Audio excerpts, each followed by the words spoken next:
Assalamualaikum warahmatullahi wabarakatuh. Puji syukur kehadirat Allah Subhanahu wa Ta'ala yang telah melimpahkan rahmat dan hidayahnya sehingga kita diberikan kesehatan sampai waktu yang sekarang ini. Yang terhormat kepada Bapak Teguh Trianton selaku dosen pengampu mata kuliah Bahasa Indonesia dan teman-teman seperjuangan kelas 1 Ekonomi Syariah C yang saya sayangi dan saya banggakan. Sebelumnya perkenalkan, nama saya Haura Maulida Syami dari kelas 1 Ekonomi Syariah C.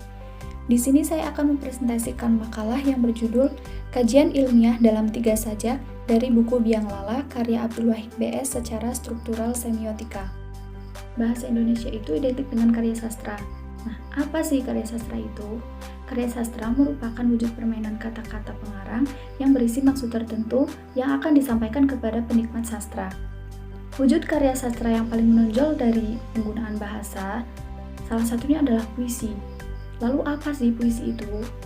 Menurut Suharyanto, puisi adalah rangkaian kata yang mengungkapkan pikiran, ide, dan perasaan penyair yang disusun dengan baik dan indah melalui tulisan sehingga pembaca mampu memahami dan menikmati apa yang diungkapkan penyair dalam puisinya.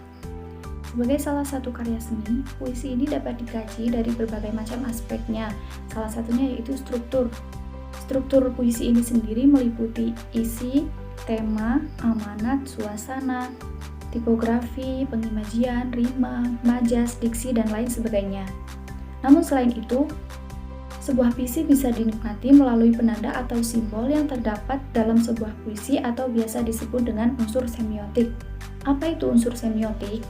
Semiotik merupakan ilmu tentang tanda-tanda yang menganggap fenomena komunikasi sosial atau masyarakat dan kebudayaan. Nah, semiotik ini membahas secara mendalam mengenai penanda dan pertanda puisi yang telah ditelaah dan dari tataran bahasa atau maknanya. Sesuai judul makalah ini, saya akan mengkaji struktur semiotik dari 3 sajak yang diambil dari buku Biang Lala karya Abdul Wahid B.S.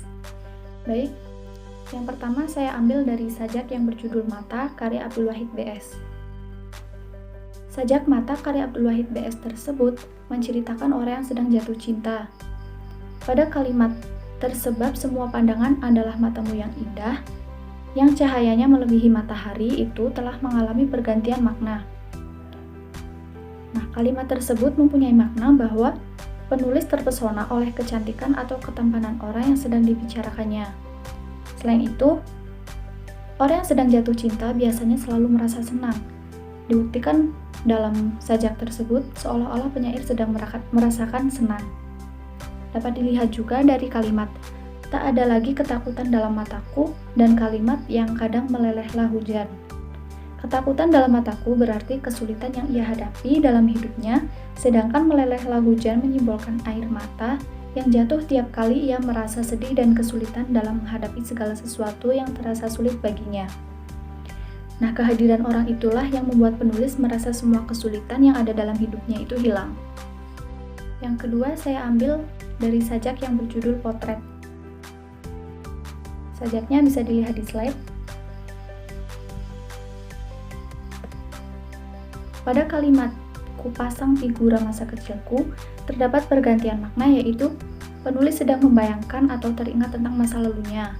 Hal tersebut dapat dilihat dari kata "masa kecilku" yang jelas menyimbolkan masa lalu di mana penulis belum dewasa seperti sekarang. Nah, pada baris kedua dan ketiga, penulis menggambarkan gambaran dirinya di masa lalu. Kata sedu sedan pada baris ketiga menurut Kamus Besar Bahasa Indonesia mempunyai arti isak atau menangis dengan suara tertahan-tahan. Kalimat "dan kini senyuman cucuku mengekalkan itu semua ke dalam tatap matanya yang begitu kejora kepada dunia" mempunyai makna jika gambaran masa lalunya ada pada cucunya.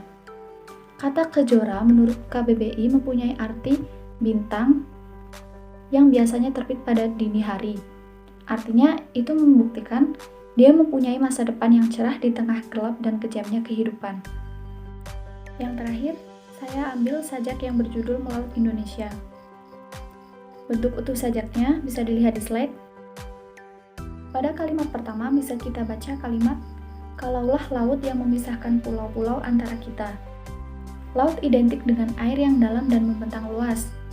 Kata laut pada kalimat tersebut menyimbolkan sebuah kejadian atau masalah.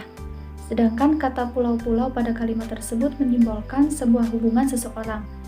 Nah, kata ombak pada kalimat kedua mempunyai makna perdamaian karena pada hakikatnya ombak membuat siapapun yang melihatnya merasa damai dan tenang.